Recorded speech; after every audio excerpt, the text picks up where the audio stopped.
You got clap, yeah? Aloo gobi, hoy, hoy, hoy. Aloo gobi, hoy, hoy, hoy. Soni सी लड़की, मस्ती भरी बातें. I'd like to take Missy to a restaurant. We'd eat matar paneer, aloo gobi and eggplant. Today I'm going to do you a tutorial. I've been meaning to do this for quite a few months actually, but I haven't had the time to sit down and kind of map it out. So I've done some of that, and what I'm going to start doing here on missyd.com, ha, pretty moving it. I'm sorry. Yes, what I'm going to do is I'm going to give you lots of tutorials on how to become a radio presenter and how to build your confidence. The thing is, I've been in radio 15-16 years now, and ever since I kind of became known within the media circle and within Greater London and outside of London, lots of people always used to email me on a daily basis and say, Missy, I want to be a radio presenter, I want to be like you, how did you do it, and how do I become a radio presenter, you know, what are the intricate details? There's so much to it. I couldn't sit here and give you a 7, 8, 9, 10 minute show and say that this is the way to become a radio presenter, this is what you've got to do. I'm going to break it up into bits. There's so much you need to learn. Lots of people always ask me this, how did you get into radio? And that is where I'm going to start. So this is tutorial 1, although it's not going to kind of give you anything to do, but it will give you something to think about. Okay, once you've heard my story, it hopefully might inspire you to get into radio and will give you a kind of an idea of the journey that I went on. So then it might take away some of the myths that you are thinking in your head that you might need to have to become a radio presenter.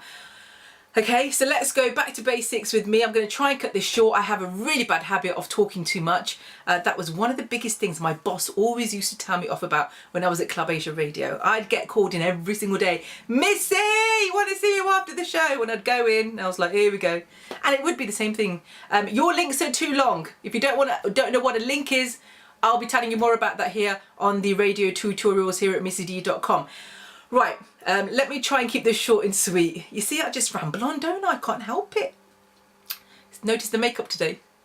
I thought maybe I'd do look better with the makeup. Thing is, right, one of my videos got picked up by mixedtogether.org, and it was the one that we did about cast, and they gave me my first bit of a kind of like mainstream press, and they put the video on their website and they kind of give me some press about it, and I was so ecstatic. But the thing is this, it was probably one of the worst videos that I ever looked in.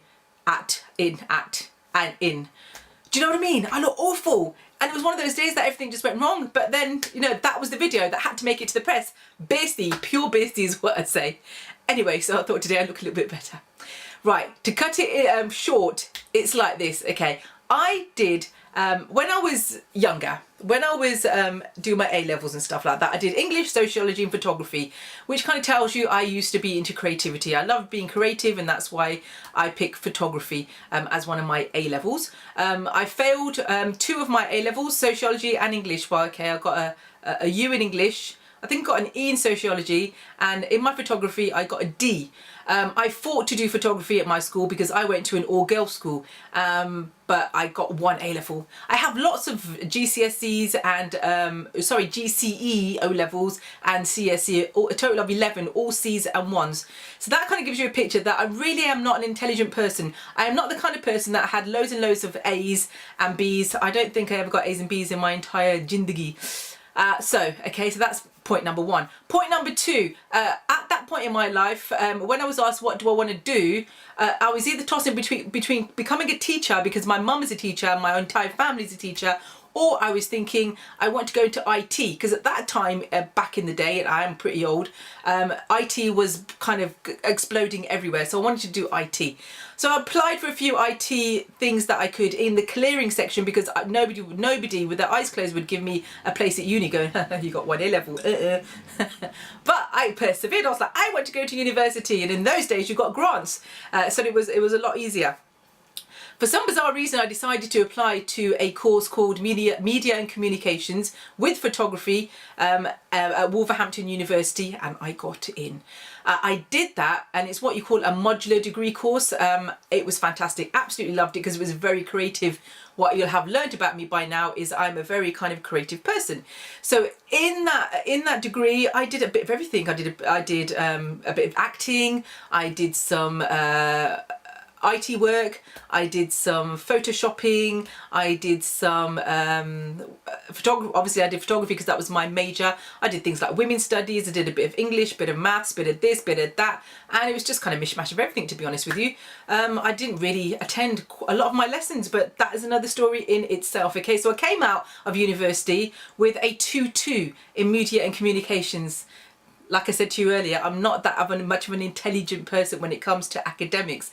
So I come out, did I get a 2-2 or a 2-1? I think I got a 2-1. I'm doing my own business here. I think I got a 2-1. So I've got a BA Honours in Media Communications and Photography, and I think I've got a 2-1. I have got a 2-1. I always put myself down there. So then after that, basically, I was thinking, okay, I've got this, and I really thoroughly enjoyed photography.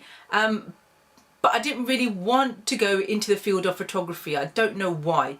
Then just toying with the idea of what to do, basically I ended up at this voluntary run community course by CSV Media, and they basically were helping unemployed people get into the media. So I thought, okay, because I was signing on at the time after you leaving university.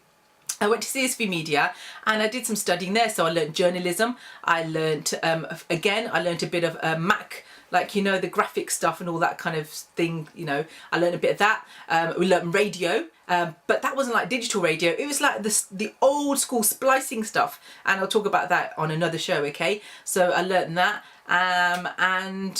We basically were then placed in the BBC in Pebble Mill in Birmingham, and I was basically working in the pig pen on the Good Morning with Anne and Nick show, okay? So that really was taking phone calls and giving them to the researchers and all that kind of thing, and really you were just a nobody in the back. Just like they're the CSV lot. We were very sternly told one day, when you're in the BBC at the Pebble Mill, do not go knocking on people's doors and begging for jobs. 99.9% of the people on my course did exactly that. They went and knocked on doors and they got themselves jobs. Me being Miss Goody Two Shoes, I was like, nah, I can't do that.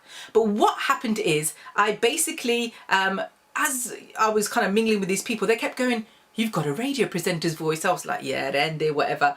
And they was like, no, you have a radio presenter's voice. Why don't you apply for radio? There's lots of new licenses coming about for Asian radio stations. For example, the Radio XL just got their license around that time. Sabras Radio, and the BBC Asian Network were kind of all kind of like bubbling around that kind of year.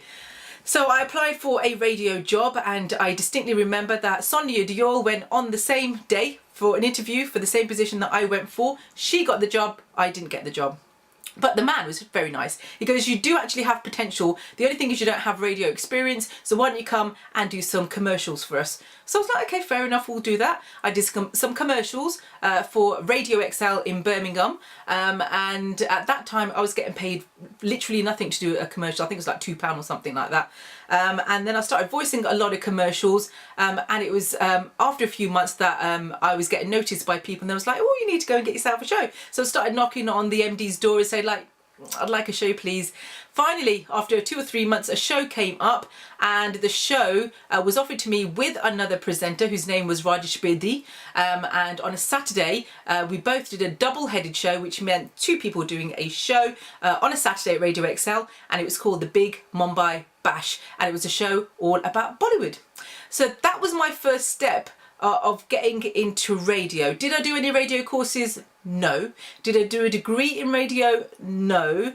Did I have any training in radio? No. Have I become a well-renowned radio presenter and much loved by my fans? And have I reckon a bit of a waiting and a bit of a holding in the Asian media industry? Yes. How did I do all that? You will learn that maybe on the next tutorial or a tutorial after that. But that kind of gives you a little bit of an insight of how I got into radio, and that was my little journey there. Have I regretted it? No. Have I loved it? Absolutely love it. Radio has been my passion. Radio has been my love. And you know what the funniest thing is? You will not believe this. I used to be the shyest person ever when I was a baby. I would never ever talk to anyone that came to my house. And if I'm going to be totally honest with you, because I am an honest person, I still am a very, very shy person. Thank you very much for joining me, and I'll catch you tomorrow. Mwah. Today is gonna be the day that we're gonna throw it back to you.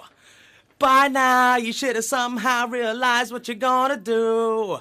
I don't believe that anybody misses the breakfast show with Missy D. Woo! Missy D, the word is on the street that you're very, very loud and proud. Go girl, you keep it that way 'cause you're loved by all around. I don't believe that anybody feels the way I do about you now. I don't believe that anybody should miss the breakfast show with Missy D.